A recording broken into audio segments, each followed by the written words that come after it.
రాష్ట్రంలో నీళ్ల పేరుతో 1,20,000 కోట్ల రూపాయలు దుర్వినియోగం అయ్యాయని ఆరోపించారు మంత్రి కోమటిరెడ్డి వెంకటరెడ్డి. ప్రభుత్వం ఏర్పాటైన 2 రోజుల్లోనే 2 హామీలను నెరవేర్చిన ఘనత కాంగ్రెస్ పార్టీదన్నారు. 100 రోజుల్లోగా 6 గ్యారెంటీలను నెరవేరుస్తామన్నారు మంత్రి తుమ్మల.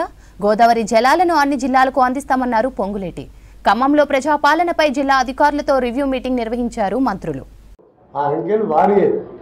అంకెల ప్రకారమే ఏ సంస్థ ఎంత నష్టంలో ఉంది వాళ్ళు ఇచ్చిన దాన్ని మీ శ్వేతపత్రం రూపాన ప్రజలకు తెలియజెప్తున్నాం.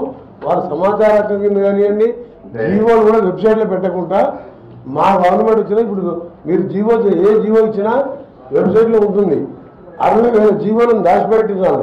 మాది ట్రాన్స్పరెంట్ గవర్నమెంట్. మీరు చెప్పిన దానికి తప్పకుండా వారిచ్చిన అకౌంట్స్ మేము బయట ప్రజలకు చెప్తున్నాం. చెప్పి సెటిలైట్ చేస్తాం. మేము తప్పించుకోము. దాంతో ఆయన ఎలక్ట్రిసిటీలో ఎంత ఉంది, సివిల్ సప్లైస్ ఎంత ఉంది, ఇరిగేషన్లో ఎంత ఉన్నది, ఎన్ని అప్పులు చేసిండ్రు, ఈ 6,20,000 కోట్లు ఎక్కడ పోయినాయి, ఇవన్నీ కూడా ప్రజలకు తెలియజెప్తాం. తెలుసుకొని మా స్కీమ్స్ ఈ అప్పులకు సంబంధం లేదు. అభయహస్తం ద్వారా వచ్చిన 6 స్కీముల్ని ఖచ్చితంగా అమలు చేస్తాం. అక్కడ జరిగిన లోపాలు కానీ దోపిడీ కానీ ప్రజలకు తెలియజెప్పి దాని మీద చర్యలు తీసుకొని జ్యుడిషియల్ ఎంక్వైరీ కానీ సిట్టింగ్ జడ్జి కానీ వేసి రికవరీ చేస్తాం. రాజకీయ అనుభవంతో పాటు ఇరిగేషన్ పట్ల ప్రత్యేకమైనటువంటి ఆరాటం, తపన ఆయన గత ప్రభుత్వాల్లో మంత్రిగా ఉన్నా, ఎమ్మెల్యేగా ఉన్న నల్గొండ జిల్లా సర్వతోముఖాభివృద్ధిలో ప్రధాన పాత్ర వహించినటువంటి పెద్దలు, గౌరవనీయులు, మాట కఠినంగా ఉన్న పనిమంతుడు. గడ్కరీ గారికి బాగా దగ్గర కాబట్టి ముఖ్యమంత్రి గారు R&B ఇచ్చారు. ఆనాడు శాంక్షన్ చేసినటువంటి జాతీయ రహదారులన్నీ కూడా వెంకటరెడ్డి గారి టైంలో పూర్తవుతాయనే విశ్వాసం, నమ్మకం నాకుంది. ఎందుకనంటే ఆయన వెళ్ళి దెబ్బలాడి తీసుకురాగలుగుతాడు. చాలా వరకు టెండర్స్ పిలిచారు, పనులు జరుగుతున్నాయి. ఇంకా ఎక్కడైనా ల్యాండ్ ఎక్విజిషన్ ప్రాబ్లమ్స్ ఉంటే ఇమీడియట్గా సాల్వ్ చేసి అది పూర్తి చేసుకోవాల్సిన అవసరం ఉంది.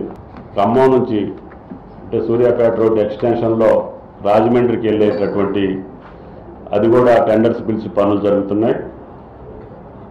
అది మీ కాలంలో పూర్తి స్థాయిలో అమలు కావాలని, అదేవిధంగా కోదాడ టు కొరివి అది కూడా పనులు ప్రారంభించాం.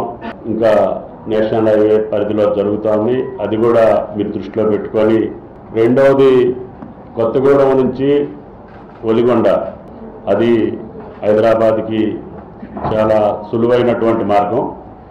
దాన్ని కూడా పూర్తి చేసే బాధ్యత మీరు తీసుకోవాలని. ఈ ప్రభుత్వం యొక్క విధానాలు, ఈ ప్రభుత్వం ఎలా నడుచుకోవాలనుకుంటుంది, ఇది ప్రజా పాలన, ప్రజల ప్రభుత్వం, ఇందిరమ్మ రాజ్యం. ఈ ఇందిరమ్మ రాజ్యంలో ప్రజలు ఏదైతే కోరుకుంటున్నారో గౌరవ ముఖ్యమంత్రి గారు, అదే రకంగా మంత్రివర్గ సహచార మంత్రివర్గంలో సభ్యులు అందరం కలిసి ఏ అప్లికేషన్ అయితే 28వ తారీఖు నుంచి గ్రామాలలో, డివిజన్లలో, వార్డులలో, మారుమూల తండాలలో, గూడెలలో, చివరికి అడవి ప్రాంతంలో ఉన్న చెంచుల దగ్గరికి కూడా వెళ్ళి అధికారులు వెళ్ళి ఈ ప్రభుత్వం యొక్క ఆలోచనని తెలియచేసి వారికి కావలసిన అవసరాలని నెరవేర్చడం కోసం ఈ అప్లికేషన్ ఇచ్చి రిటర్న్గా ఒట్టిగా అప్లికేషన్ తీసుకోవటమే కాదు, బాధ్యతాయుతమైన అధికారులతో తీసుకున్న అప్లికేషన్కి రిసీట్ కూడా ఇవ్వటం జరుగుద్ది. అంత చిత్తశుద్ధితో ఈ ప్రభుత్వం 6 గ్యారంటీలు చేసే ప్రజల గుమ్మానికి చేర్చే కార్యక్రమాన్ని గౌరవ రేవంత్ రెడ్డి గారు, ముఖ్యమంత్రి గారు, కేబినెట్ సహచరులు అందరం రాత్రి పగలు గత ప్రభుత్వం ఏ తప్పులు చేసిందో ఆ తప్పులు కుంటి షాకు చూపించి తప్పించుకోవాలని ఈ ప్రభుత్వం అనుకోవటం లేదు. నిన్ననో మొన్ననో గత ప్రభుత్వంలో ఉన్న మంత్రులు పవర్ ప్లాంట్ ప్రజెంటేషన్ అని చూపించారు. మేము చూపించిన అన్ని తప్పులుగా ఉల్టా చూపించారు. వాళ్ళ స్కిన్ కాపాడే కార్యక్రమం తప్ప అది నిజము కాదు. అసెంబ్లీ సాక్షిగా మా ఆర్థిక శాఖ మంత్రి గారు, పవర్ మంత్రి గారు 2 వైట్ పేపర్లు, 2 శ్వేతపత్రాలు రిలీజ్ చేశాం. ఒకటి ఆర్థిక పరమైన అంశాల మీద, రెండవది పవర్కు సంబంధించిన అంశాల మీద.